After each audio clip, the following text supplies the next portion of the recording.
Hi, everybody. So we are here to talk Star Trek Insurrection, and this is we're almost finished. Can you believe it?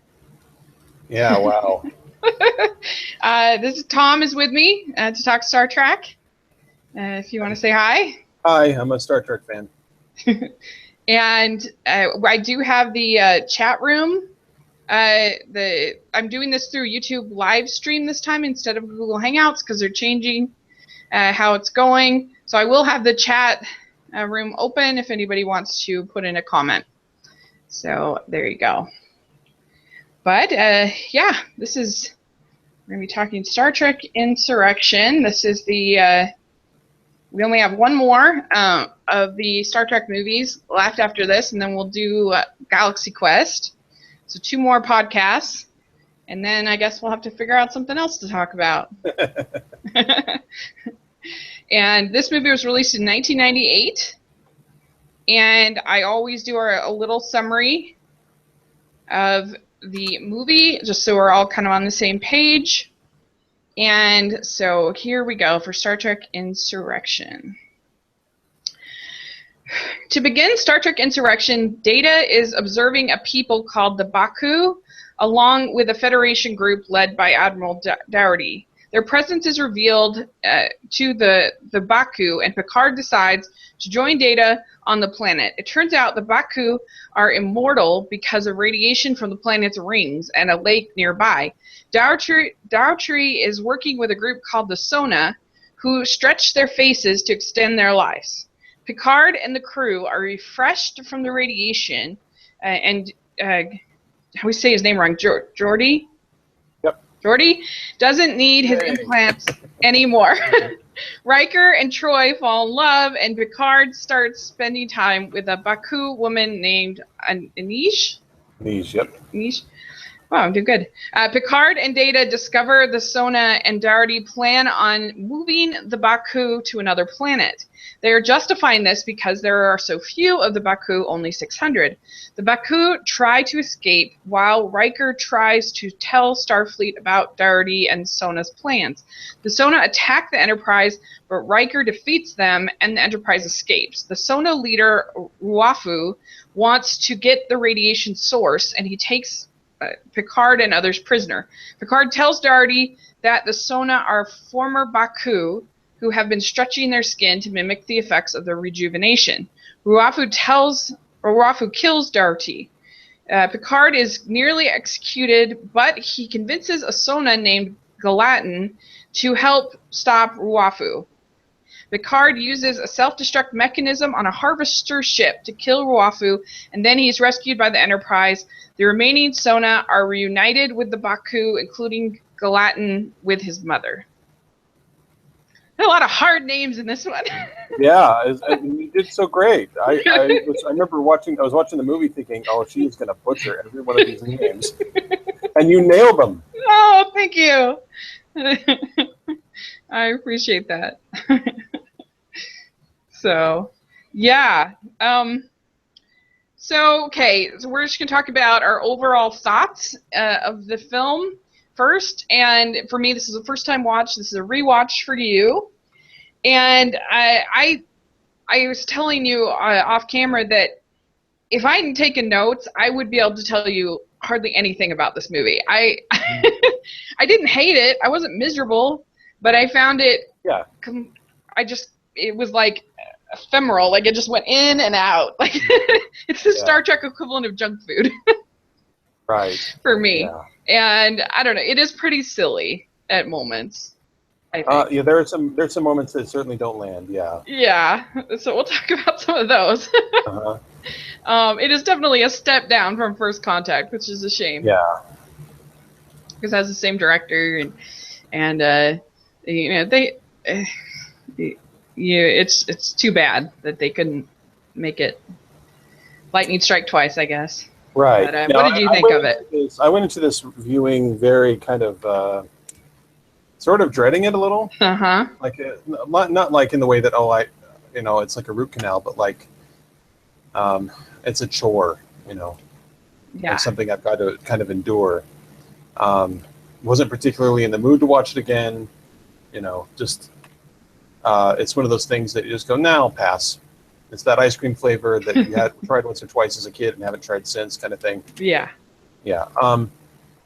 But I was pleasantly surprised by how sucked into it I got and how much I saw in it. And we'll get into that. But no, I was pleasantly surprised by, I guess, what it was trying to do. Mm. And that came through clear to me, what they were attempting and the kind of themes they were trying to communicate and execute in this one. And it's admirable. I found a lot to identify with actually in this one. Yeah, that's interesting. That'll be good to talk about. It's interesting because I have a couple quotes from the Siskel and Ebert review that I shared with you. And one of the things I think is interesting about that review is that it was a couple months before Gene Siskel was to pass away. And you can kind of tell that he's a little more, there's just something not quite normal about his speaking and everything. And I kind of, it's just interesting that he would give a thumbs up to a film about the Fountain of Youth and just a lot of the themes kind of in here.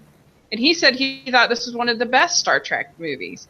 And so, I don't know. I just think that's kind of interesting that, an Ebert would give it a thumbs down. So I think it kind of can bring to you at different times of your life, different movies. Sure, yeah. And the different things that you see at different times. Yeah, I felt like I watched the review and I felt like the two of them actually sum up quite nicely my feelings about the movie. Because on the one hand, yes, it has these great themes and there's a lot of interesting stuff going on. And yeah, I want to move into the Baku village, like Gene says. Mm-hmm. But on the other hand, I agree that with Ebert's assessment that you just you start looking at your watch about 3/4 of the way into it, and because it starts to feel all very predetermined, and canned, and you know what's going to happen, and you kind of lose interest. Yeah.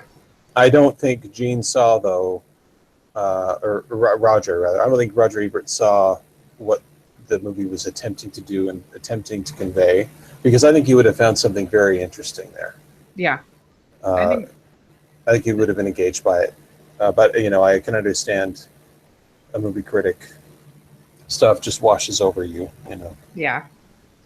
I can see what you're saying, and I can see both sides of it. So I thought it was interesting because most of the Star Trek they have tended to agree on the thumbs up or thumbs down. I feel like, so I just thought that's why I went ahead and shared it with you, because I just thought it was really interesting to show like the different sides of the film. Yeah. So yeah, just to let's see. Let's talk about first, before we go into more of that, let's talk about the tie-ins to the show. This one has a lot of them. Yeah, I had a feeling. There are a lot of references to things that are going on in shows that were currently on the air when the movie was released. So to Deep Space Nine, a little bit to Voyager, but mainly Deep Space Nine. And because the Federation has been at war in a really devastating and scary existential war for its life. And so this is sort of the position the Federation finds itself in when the movie opens, and they aren't really able to convey to you, except with a few lines of dialogue, just what that means. There's also the theme of insurrection itself, the title, right, of rebelling against the Federation, that somehow the Federation has a political rot inside of it that needs to be addressed, and or a spiritual rot, I guess. And the Next Generation and Deep Space Nine attempt to, and Voyager to some extent, attempt to address that those moral issues in a big overarching story about this group of colonists, Federation colonists on this group of planets that are being handed over to a former enemy, the Cardassians, as a part of a treaty. And so they're being told, you have to leave your home, you have to leave everything behind because a treaty is a treaty, and we've got to prevent a war. And so these colonists say, screw you. And now it's worth pointing out that a lot of these colonists, too, are Native Americans who have, managed to cohere as a tribe and, are out in space colonizing different planets. So here, history repeats itself, right? The treaty says you have to move now, so you've got to move. And they're saying, screw you, no way, not again. Well, I feel like this movie is trying to put all that lightning into a bottle in a movie. I think what they really wanted to do is tell the Maquis story, but they couldn't quite pull that off because it was too sprawling, it's too unwieldy, and there were too many moving parts associated with the TV show. You just couldn't do it.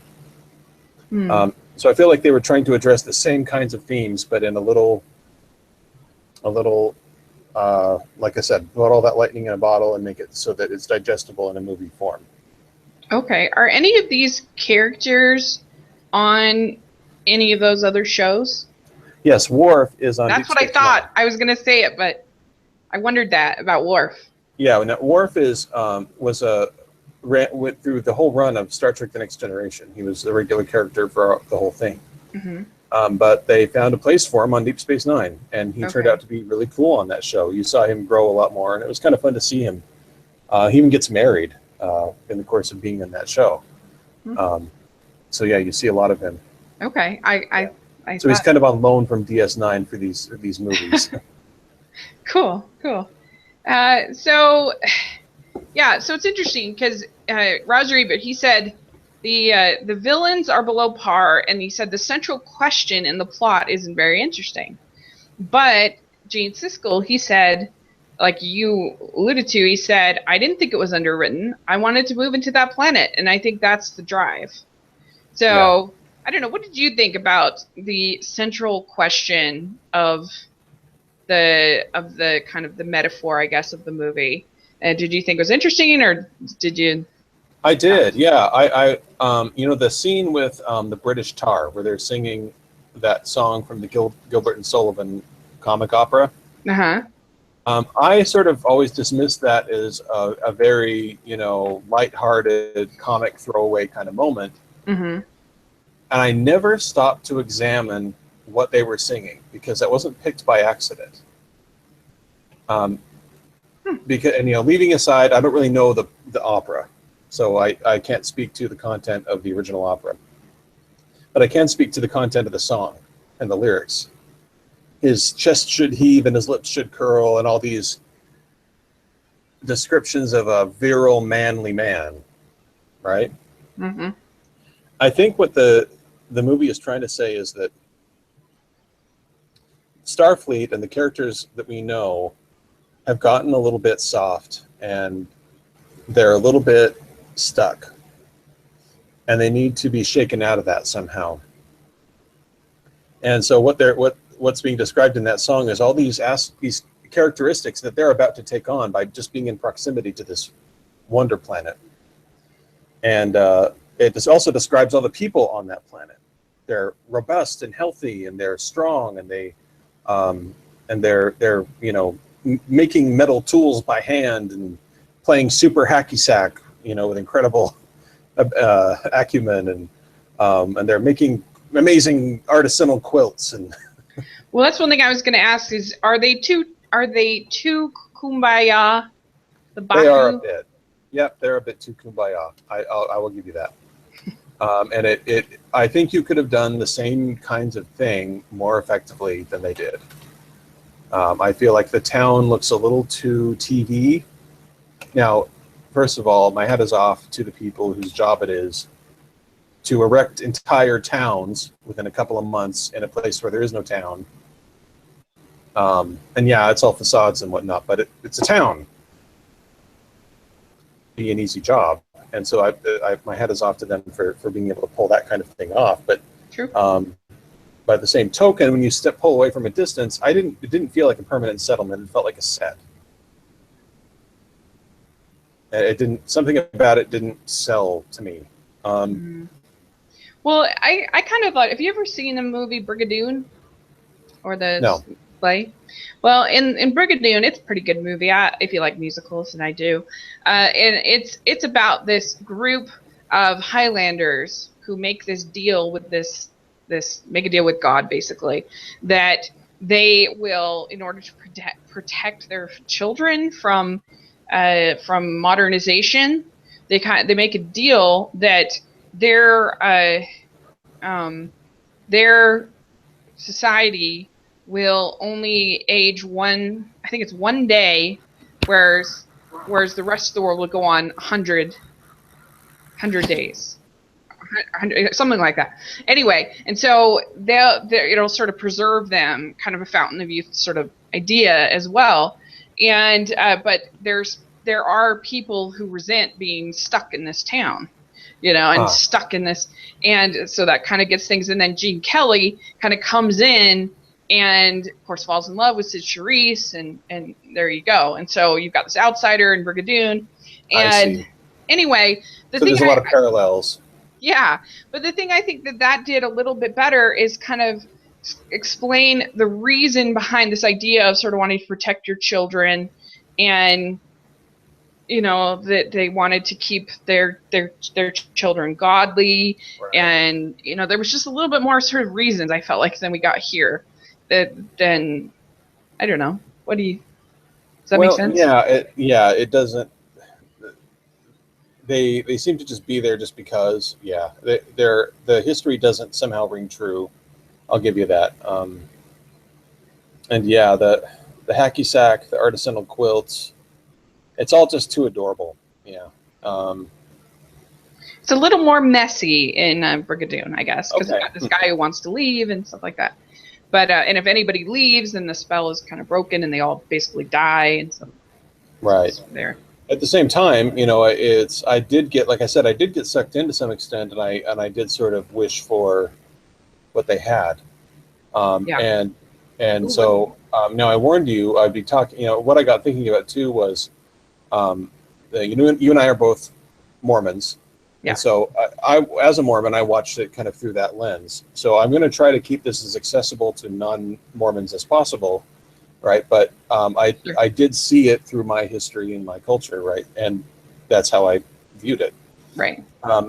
It reminded me a lot of the Mormons in Missouri, and then later in Illinois, being removed from their homes.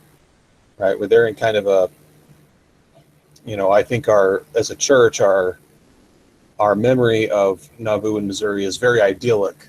And I think there was something familiar to me about how idyllic the Baku were portrayed, comparing with how as a church we remember Nauvoo and Missouri. Whether they were actually that idyllic is another question, but we do romanticize it. Yeah, that's true. And I guess just to explain it a little bit, if people watch, is there were several cities, I guess, in Missouri and in Illinois in the 1850s, right? 40s. 30s and 40s. 1830s and 40s. And they were all members of our faith, and they had years of joy, seasons of joy in these places, but each time they ended up being kind of driven out by people who were threatened by people of our beliefs, and a group of homogeneous kind of people. And we actually had an extermination order by the governor of Missouri. So it is sort of a plot point that I think we could naturally relate to a little bit. Yeah. With our histories. And also the sense of like, oh, these people have something different, something that makes them robust and special and interesting, and that's how we see ourselves, right? And so I definitely saw some parallels there. That makes sense. I did think of actually did kind of cross my mind when Picard says, "How many people does it take before it becomes wrong?" Yes. And what I thought was interesting. Yeah. What I thought was interesting is that in the Ebert review, he says, "I thought the evil Sona's people had a pretty good point. Why not relocate the 600 Baku if that would mean health and long life for billions of people?" Yeah. that's interesting, especially knowing that Gene Siskel, or no, I get it mixed up. Roger Ebert. Yeah. Knowing Roger Ebert as the dedicated leftist that he was. Right. That's really interesting. Yeah. So he's. I think that kind of confirms right there. No, he's a statist. He's not about the people. He's about the power. And with the anyway. Yeah, so that's a very interesting political insight into his politics right there. Yeah, I thought it was interesting, and I guess I can kind of, I mean, because it's not like it's like a I think he makes a good point of like, this is a whole planet, and the rings go all the way around the whole planet. Did they explain why they couldn't just go to another spot in the planet? Why they have to interrupt these 600 people? Not adequately. Because of that lake? No, the impression that I got was that in order to make the radiation effective for other people in the Federation, so like in order to spread it out so it's not just on this one planet, they had to go through some kind of process to make it so that would as a consequence make the planet uninhabitable, but the radiation is free to collect and use for all, or for somehow or other. But the problem is that's never explained very well. Yeah. And we see this big device and this, this is the simulations, predicted. It's working perfectly. What is working perfectly? This makes no sense. Like there's too much going on. It's so the rest of the planet is uninhabitable. Right, and that's the bottom line. You can't have both. It's a zero-sum game. If you keep the people peacefully living on the planet, you don't get the radiation and its benefits. If you get the radiation and its benefits, nobody gets to live on the planet. Yeah, so you have these sort of two different points of view. You have the Roger Ebert point of view of, what's the big deal? It's only 600 people, and then you have. Oh, I can't hear you all of a sudden. Hello. Oh, now I can. Okay, good. Sorry, I couldn't hear you for a second.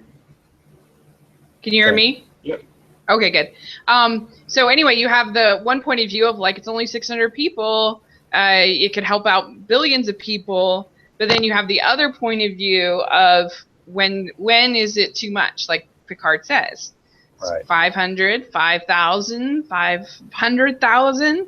And we have a history, like not only with Mormons, but with Native Americans were, all pretty much relocated. There's lots of, different things in our, it's a big blight on our, even as recently as, rounding up all the Japanese in World War, World War II. And so it's not something that's not a question that's kind of still debated, I guess, in a way. Yeah, I wish it wasn't so relevant. Mm-hmm. Yeah. But this is what Star Trek does. It shows us ourselves at arm's length so that we can really see ourselves clearly. Yeah, it's true. It is really good about that. And even in the weaker one, there's always a kernel of a good idea, I feel like, in there. Yeah. There really is a lot to like here. I just really like this idea that there's a little moment that I'd always missed before, that like I just had never thought twice about before, where Picard, it's in that busy scene where we first see Picard and crew together on the ship. They're getting ready to receive a delegation of aliens on the ship who have recently been admitted into the Federation, and it's a big welcome party. Uh-huh. And Picard's dress uniform is kind of tight, and Counselor Troy is kind of helping him with his collar, and he's like, "This fits just as well as it did when I was in the academy." And she's like, "Right, sure it does," because he's clearly gotten a little bigger in the neck. Well, his uniform doesn't fit anymore. Starfleet doesn't fit anymore. And he sort of comes to that realization when he has that conversation with Admiral Doherty, where he says, this is an attack on the very soul of the Federation. And he realizes that they've gone one way, he's gone another, and he needs to take off his uniform. And it's not his badge from his chest that we see him take off. It's the little captain's pips on his neck. Interesting. I didn't even notice that. Yeah, so like that's that his Picard's neck is kind of a theme. Yeah, like I don't know, it connects your head to your heart. I don't know, but yeah, I just thought that was kind of interesting. And the thing is, I think here's what I think the problem is. I think Picard was able to make nice with the Federation and get right back in the captain's chair too easily.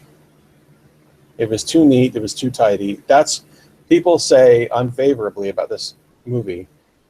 It feels like an extended version of an episode. Mm-hmm.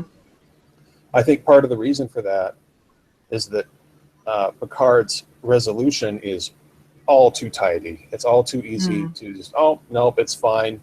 That little rebellion I threw, it ain't nothing. Yeah, that's true. It does feel a little, I don't know, sort of like sitcom-y, for lack of a better word, even though it's just like episodic, I guess. It feels episodic. You know, it's like you got to make everything perfect. You got to, you know, sort of tie up all the bows and. And Star Trek 3 and 4 did not do that. No. Or Star Trek 3 didn't do that. Star Trek 3, at the end of it, Kirk is a fugitive. Yeah, they got Spock back, and that's all we care about by the end. But he's a fugitive, and so are his entire crew. They're all fugitives, except for Spock. So I think I would have liked maybe an arc a little bit, where like maybe they lose their ship somehow or other. Maybe it gets destroyed. You know, yet another movie where the ship gets destroyed. Or maybe they just lose it. Maybe they run off with it and steal it, and they're in trouble. And or maybe like a bit more of a bittersweet ending could have been enough. Like maybe they don't bring Gallatin or whoever to his mother. Maybe they don't. You know, like there's a little more sacrifice, a little bit more. You know, that kind of has to be made. Right. Maybe that might have helped too. Yeah, yeah, or maybe a minor character dies, or. Yeah. Yeah, I think that there's something that to lend it a little more operatic gravity, because the last third of the movie it's too tidy and it's boring. I started looking at Twitter right around that, and I know there's lasers and fighting. You'd think I'd be on the edge of my seat. I'm not. Yeah, I'm with you. Well, let's talk a little bit about the Sona. They were certainly unique. Right. I assume there's nothing like them in the show. No. Yeah, there's something that they're a bit alarming. In there, that was pretty gnarly with the stretching. Yeah, that's a little more grotesque than they would have done on the show typically. Yeah, and F. Murray Abraham. I mean, from the poor man. I mean, he's such a good actor, and after Amadeus, It's like, what happened? There's that horrible moment where he goes, "Woo!" What? Why are you screaming like an infant? Yeah, it was pretty bad. I felt bad for him, honestly. Yeah. There are a lot of moments where let's see, there was one joke that I'd forgotten was coming, but when it came, it really got me. It was really funny. It was a dated joke. Oh, in the event of a water landing, I have been. Oh yeah, he gets all puffy. Device. That got me. But almost every other joke did not land. Well, I was going to ask you about I said there were some really nutty scenes with a youthful Picard. But this one particularly got me was the Worf getting a pimple. That was really ridiculous. And then the scene with Riker and Troy in the bathtub. It was a little much. Well, they had to. If they were trying to get Riker and Troy together again, they had to do it really fast, right? So that's actually kind of a tidy way to imply sex and still keep their PG-13 rating. So were they were a couple, I guess, in the show then? Riker and Troy? Not really. We're led to understand in the show that they had been a couple way in the past. Okay. He was Lieutenant Riker, and she was a psychology student on Beta Z, and he had been stationed there. There has been a whole big fan fiction saga written about their love story, right? And I mean like a published legit fan fiction. Yeah, no, I believe it. And it's both loved and Star Trek fans love to hate it because it's very cheesy, and yet also good. It's bad in a good way. Yeah, it was the radiation brought them back together, I guess. Yeah, yeah. I admit though that I did connect with the way that they were playful with each other. Somehow that rang true to me. I just got it. Like they have good chemistry together on screen, and it just clicked for me. It worked for me. So believe it or not, I felt like so much, but it's just that tub scene was so ridiculous. I felt like I was watching The Bachelor all of a sudden in Star Trek. Star Trek The Bachelor. Yeah. But I thought that pimple, the whole like Worf going through puberty thing was really bad. Now the one thing that redeemed that scene with the Gorge was Data's take at the end. Like just as he's leaving, I couldn't even describe it. I wish I had a GIF or something of it, but it's like where Data's like, oh no, it's hardly noticeable. Like like he's totally giving me. Like who knew that aliens had acne too? I mean, this is. But no, I love that Data's giving him crap about it. And now that Data has emotions, he can kind of do that. Yeah, that was pretty good. That was pretty funny. So yeah, we already talked a little bit about Riker and Troy. What did you think of Picard and Anish? Yeah. Anish is played by Donna Murphy, who is Mother Gothel in Tangled. So I found that highly distracting.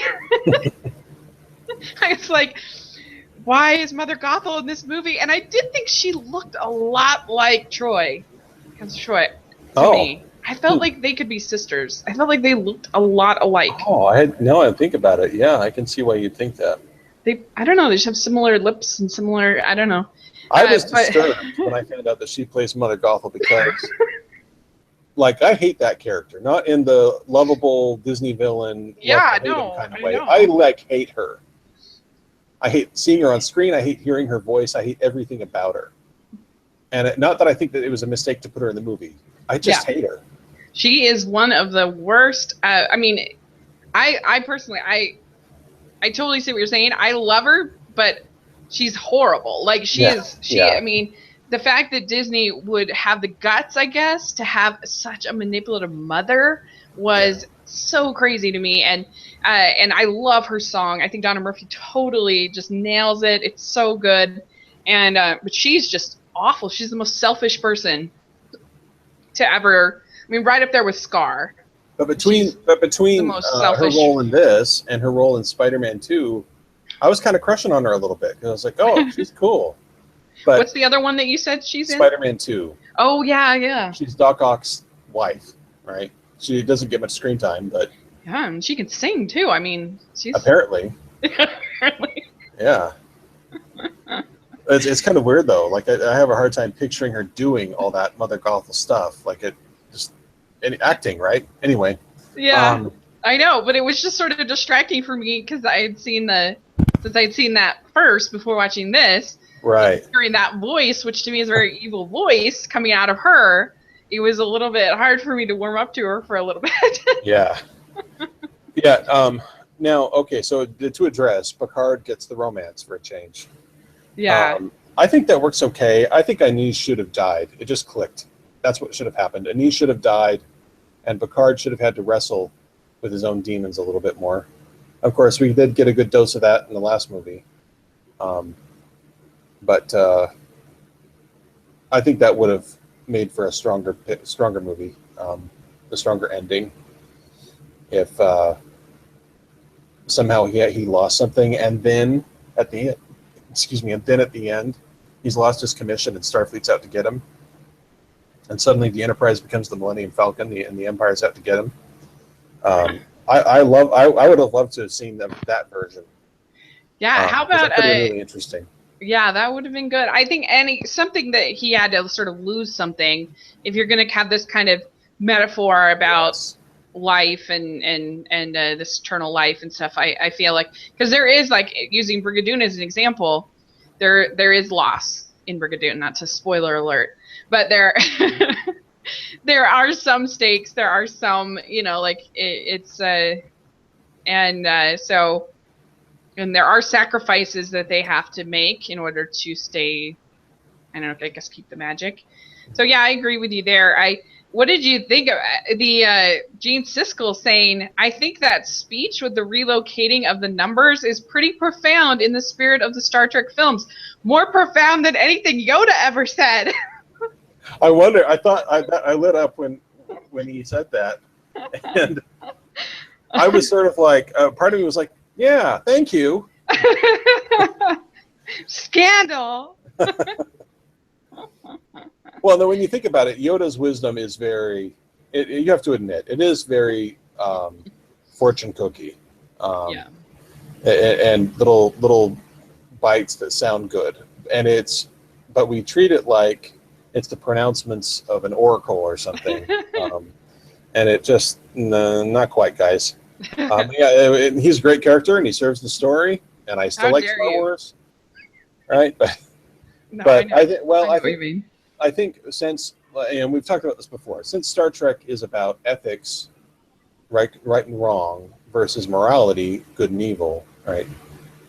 It's more about right and wrong, and so there's more. I feel like you can say, Star Trek made me think about something that is going to help me today to make a different decision about how I live my life. Yeah. Yeah, I think that's true. Whereas, like, I don't know, Yoda's more like, kind of Confucius kind of type of a character, like give you a little sort of motivational saying. I think spiritual right and wrong is valuable. Like that spiritual knowledge is valuable in orienting yourself in the universe, but you also have to orient yourself in the neighborhood and in your community and in your country.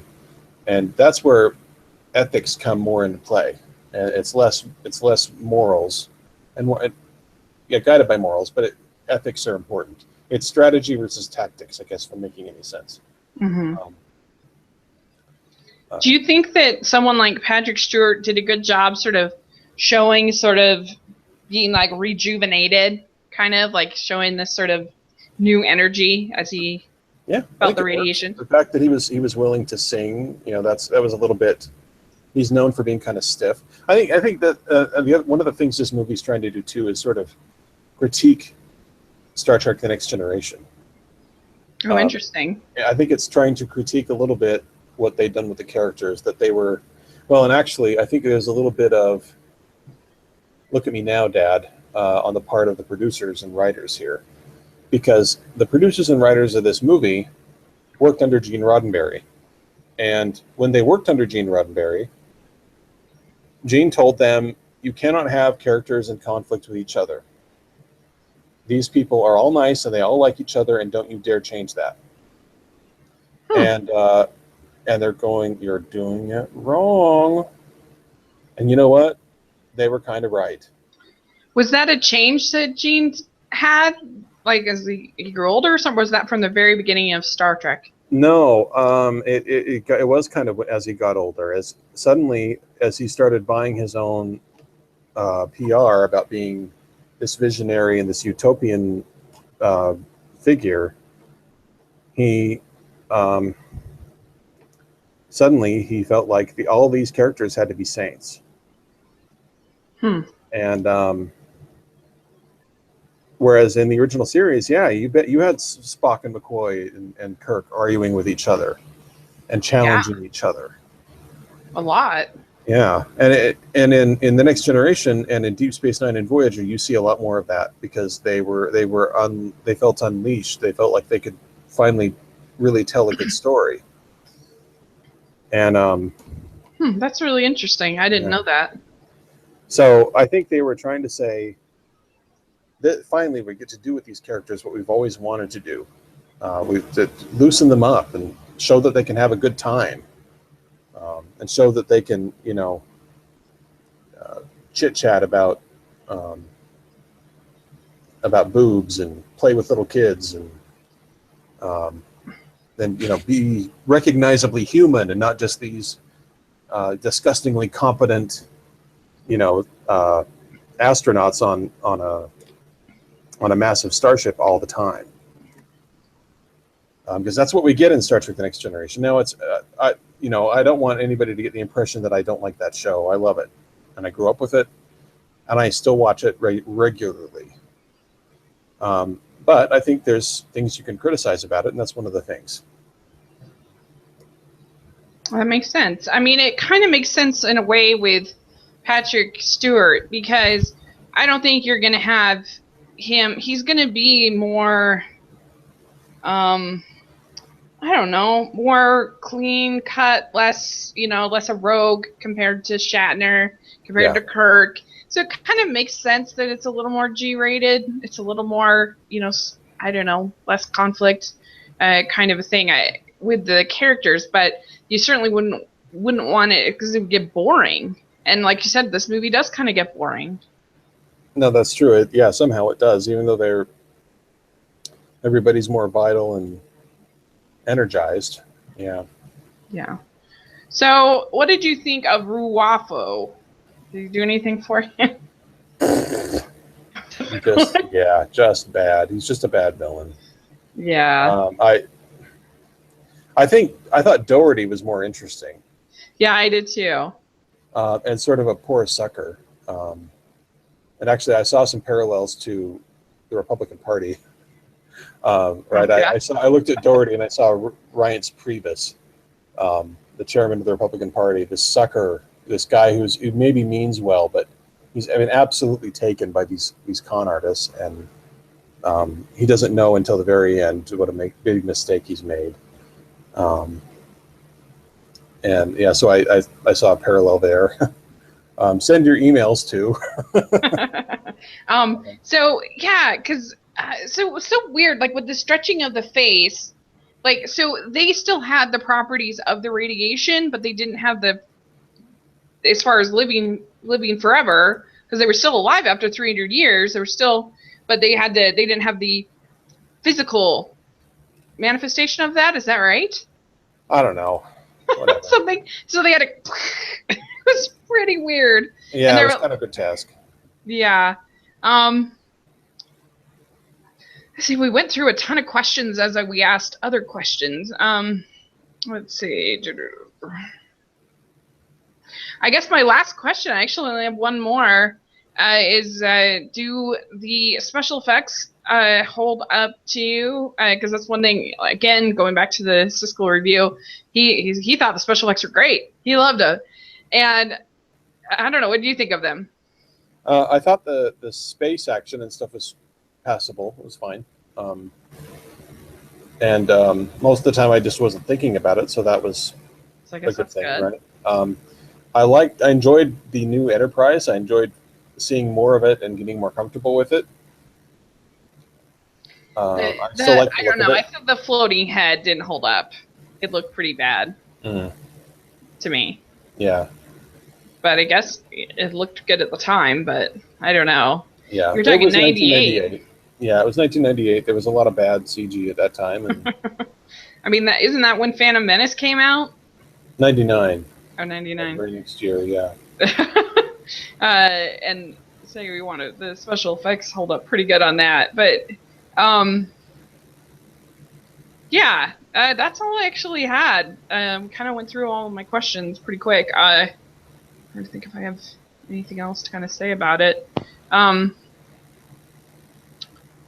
don't know. Do you have anything else that you want to talk about? A little piece of trivia. So, again, this is Mormons may know the film Herrera Possession. Are you familiar with that, Rachel? Yep. Mm-hmm. Did you recognize anybody from that in Star Trek Insurrection?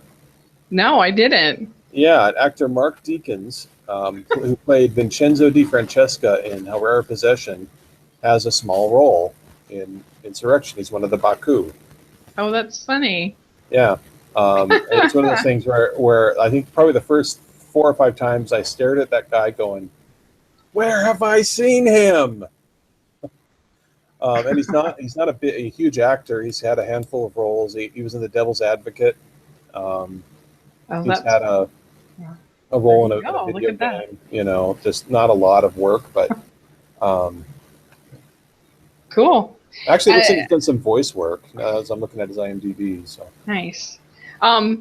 I forgot. I guess we could talk a little bit about Gordy with his. He doesn't doesn't have to wear the implants or the. Jordy. I don't know. Does that mean anything to you at all as a Star Trek fan to see him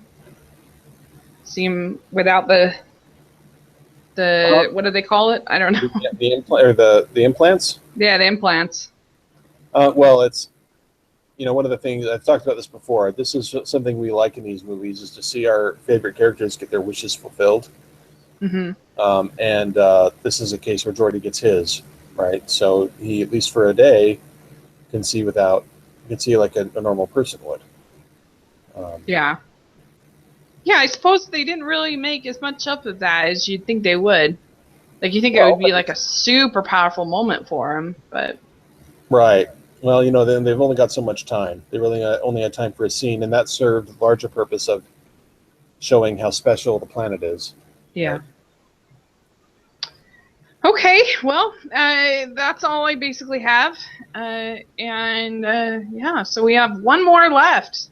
And then Galaxy Quest, which is going to be really fun to talk about. And this is I don't know if it's the debut. It's one of the first roles of Tom Hardy coming up. In that movie. I forget what it's called. Nemesis. Yep. Star Trek Nemesis. Yeah. It's got young Tom Hardy, who would later become a great villain in Bane. Yeah. So, all right, great. Well, where can people find you? My website is tgunwriter.com. My Twitter feed is at elmano_roboto. Great. I'll have that all in the description section. And you can find me at Smiling LDS Girl on all social media. And thanks so much. This was fun to talk about. Thanks, Rachel.